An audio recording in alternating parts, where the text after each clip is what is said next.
Hi everyone, welcome to Rick's 1/35 scale models. My name is Rick. Today I'm going to be looking at Hobby Boss's new Iguana or Lagoon. Now this is a bridging unit used by the modern German army, and it's a really neat platform they've done and modified over the years through different versions, the M48, the Leopard 1 version, now they have the Leopard 2 version. And like I said, it's based on a Leopard 2 lower hull. They took a Leopard 2A4, modified it, put the commander in the ammunition deck in the lower hull area, and then did a lot of other modifications over time, and it's a fairly new vehicle that they recently deployed. The reason they went with this was mainly the weight capacity. As the modern vehicles have gotten heavier, they've needed a higher ability bridge, and the Leopard 1 bridging unit, the Beaver, just wasn't heavy enough to hold the newer heavy vehicles. So they've gone with this. Now the neat thing is, this picture shows a standard 2-bridge section, which both of them basically slide out, click together, and then they extend the whole thing out to give you a 26-meter bridge. Now sadly, I'll point out a few things Hobby Boss did in error here. One of the first ones is it says a 28 meter. It's not, it's a 26 meter, and in measuring the bridge section here, they did a 28 meter, so it's too long. Not a major difference, but noticeable. So the second bridging unit option they have is two 14-meter bridges. Now they're fully erected and ready to go, and one sits on the bottom and one sits on the top. The top section takes a little bit of adjustments to deploy, but the bottom one basically slides forward and can be quickly deployed and put into place. The neat thing is it uses the same lower hull as the single bridge section. So they have one vehicle that has two separate bridges options with it, the 26 meter or the 14 meter. Y model did come out with this same model a few years ago, but they have the two 14-meter bridge sections. That's a resin kit. They aren't making it anymore. They are out there. I did acquire one myself, very similar to this kit, but I'll cover all that in a later review. Going back to the Hobby Boss kit, the major problem with this kit is it is a prototype with some errors model. It is not what the German military eventually utilized back several years ago. It's, like I said, it's a fairly new vehicle in their inventory, less than 6 years old, but this kit is of the prototypes prior to KMW getting involved in the production and doing some pretty substantial modifications.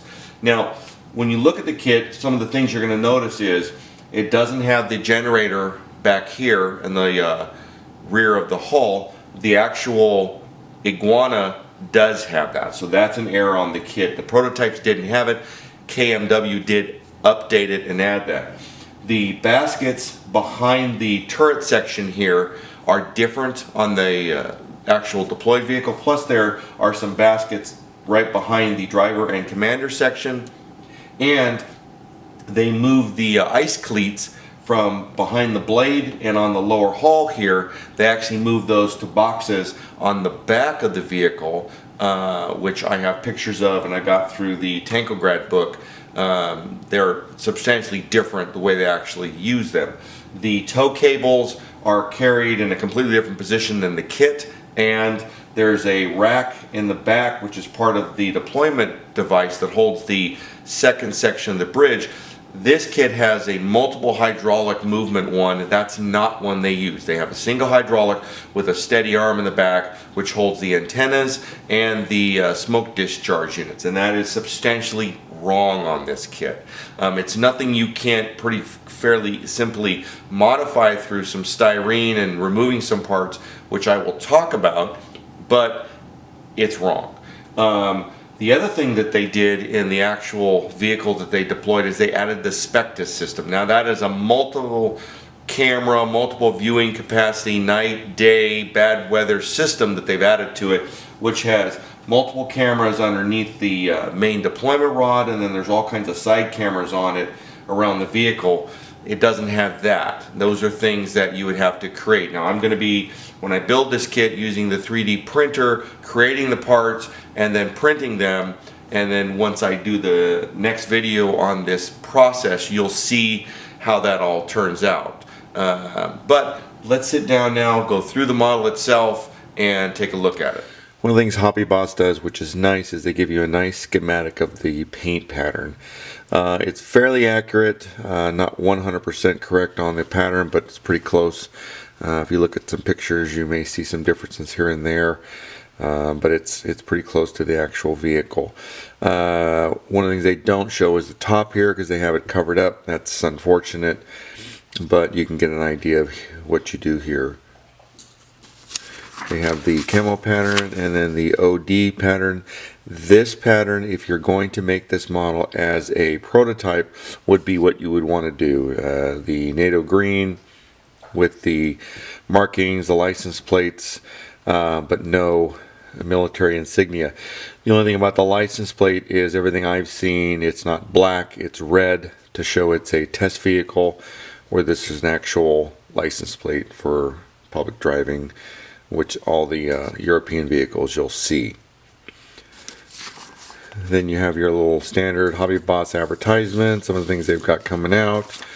Then they've got this blow up picture here of some of the different graphic arts of the model itself. And then you get into the instructions. So initially you're going to have your artwork here, a little bit of basic instructions, and you can go into the actual instruction sheet itself. They've got a layout of your spruce sheets. There's quite a lot, and they're quite large. And then you start getting into the actual building of the model itself. You can see all the different functions and parts here.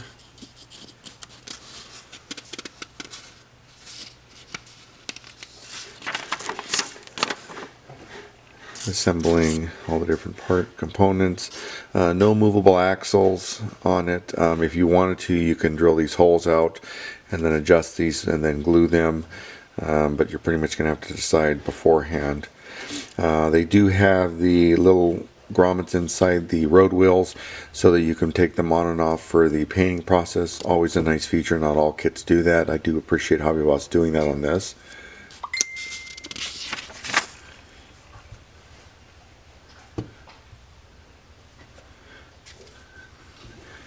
You have your standard tracks. Hobby Boss does. They're your rubber band tracks. They're okay casting. You can see them here.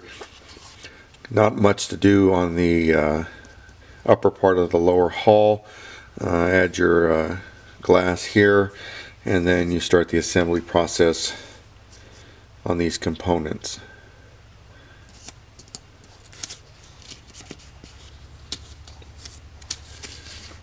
Now, I did mention here is where they have a generator on the actual model. This is the prototype version. It's not correct for the actual deployed version. The other thing they do here, which the vehicle itself doesn't have, and when you build this do not put in, is this U43 part, which is the travel lock for the barrel. Well, it doesn't have a turret with a barrel, so they wouldn't have that, and they don't. And I've seen lots of pictures of even the prototypes. That's not on it, so do not put that on when you build the model. Going through the blade that goes in the front, which is for support while they're deploying it. You can see how they have the ice cleats here. If you're going to do an actual deployed version, you're going to have to take these and remove that, grind them off, and you make it nice and smooth and normal. If you look at the ones, they actually have some of the mounting brackets for them, but they did not put these on. One of the other things I'll show you in the spruce sheet part of the video, you have here two different types of side skirts. Now the prototype used this one here. They show this one here, and I do have some pictures of that in the prototype testing stage with that later skirt, but the actual prototype had the completely different one, which has the large boxed armor that comes farther down here. They include the plastic in the kit, but as you can see, they don't tell you anything about installing it here, but they do give it to you. So that's one thing to be aware of.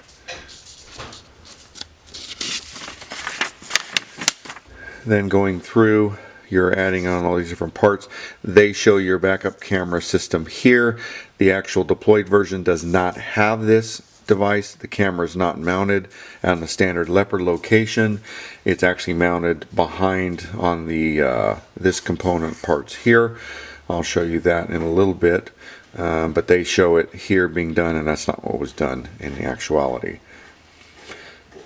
The other thing that the actual one has is there's a plate right here in between the blade and the front fender with a little marker that comes up so that the driver can see where the blade is in comparison to the road. That plate sits right here, and it's not in the actual model itself, but the actual vehicle does have that. This is going through building the rear support for the deployment and the smoke launchers. You can see here they have your smoke launchers, but there's a hydraulic piston here they want you to install, and that's not on the actual vehicle.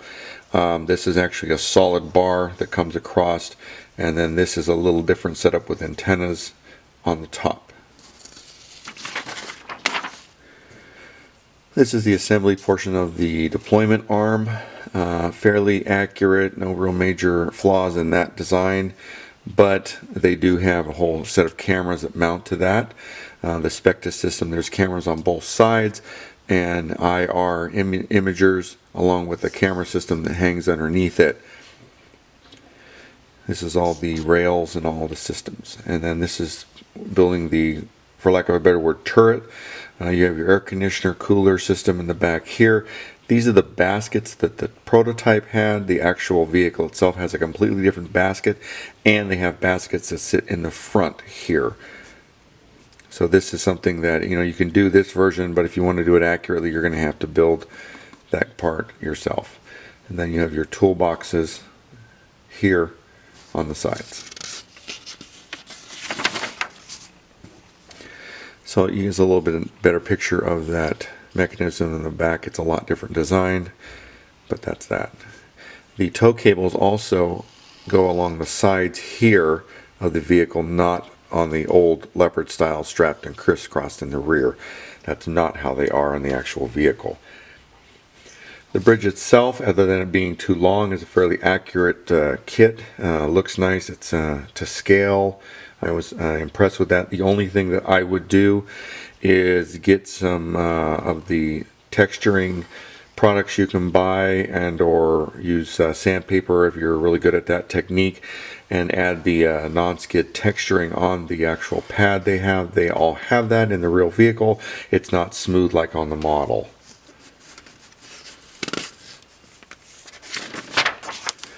Going through, you have several of those to build.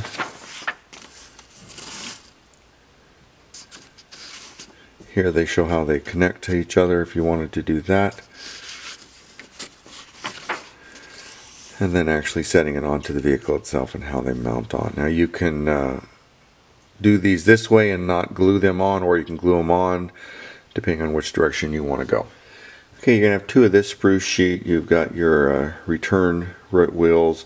This is the basket I was saying that's on the back. You've got some of the hydraulic systems, things like that. The tow cables, if you look at these here, the bottom is accurate. The top is round where they're definitely oval. These are twice as wide as they should be. The thickness is good, but they're really quite horrible. The smoke launchers aren't bad, but a little bit of sprue cleanup to do. All the rest of the parts are fairly accurate size-wise. The guardrail for the turn signal is actually a pretty nice setup. They also have some of the hand rails and things like that here. Not a lot of them, but a few. And then some of these different locking ping mechanisms, which are actually pretty nice looking.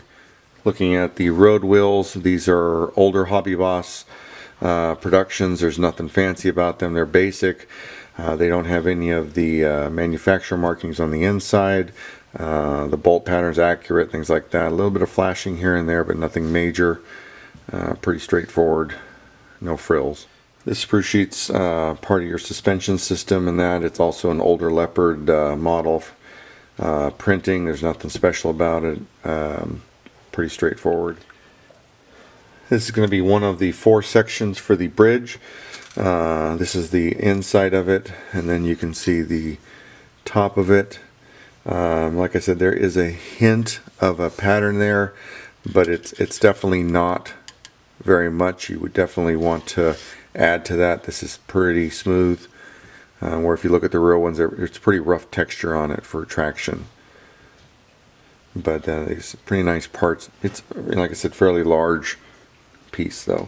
This spruce sheet's going to be the sides and the chain mechanism here, which is just has these little teeth for pushing it forward and backward on the system. Some of the other components that go to this part. Nice casting, no major issues. The way they did the connection points is good. It works out. You have some little ties here.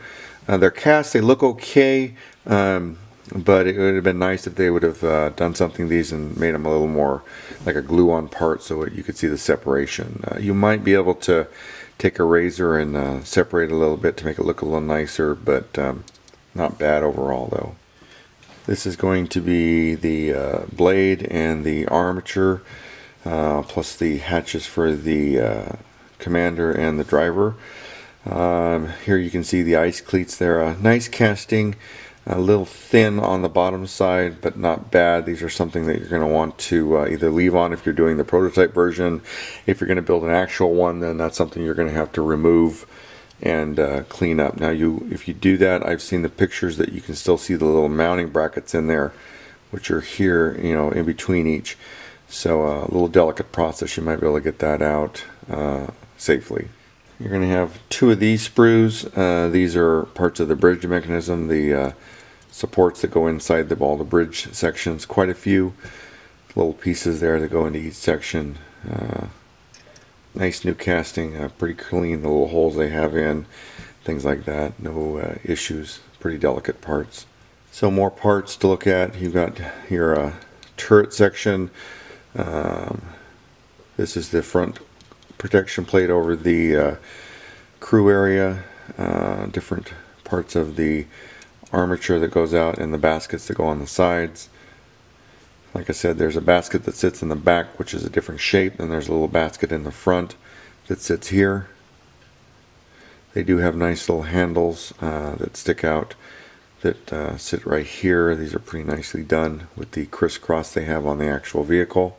Now, looking at this spruce sheet on it, this is from a different model. And what they've done is they've added it in there because you can see you still have a hatch, you have your back plate. This is a completely different front plate. This is probably from a Canadian version or something. These are the ones that the actual vehicle that they put into service uses, along with the armor plate for mines underneath the crew compartment. This is what the actual vehicle has. But the model does not talk about any of this stuff. So this is a nice part to have. This is what you're going to need in this area to do the model in a modern deployed version. But they don't talk about this at all, and they don't tell you anything. But it's a nice that they actually added those parts. Definitely an advantage. These are the 2 side skirts you do get. The newer version isn't bad. Casting and the bolts and all that are done really nice. Nothing real flawed on that. The older version though has some issues. That being, number one, this is all too large, and then they've got this large round hole here when it's actually a rectangle. It doesn't have this arch on the top. That's completely inaccurate.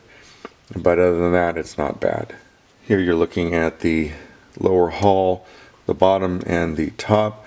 A lot of these parts are pre-cast in, but you know, not bad overall. You can see the different components and pieces. You've got your fueling cable here.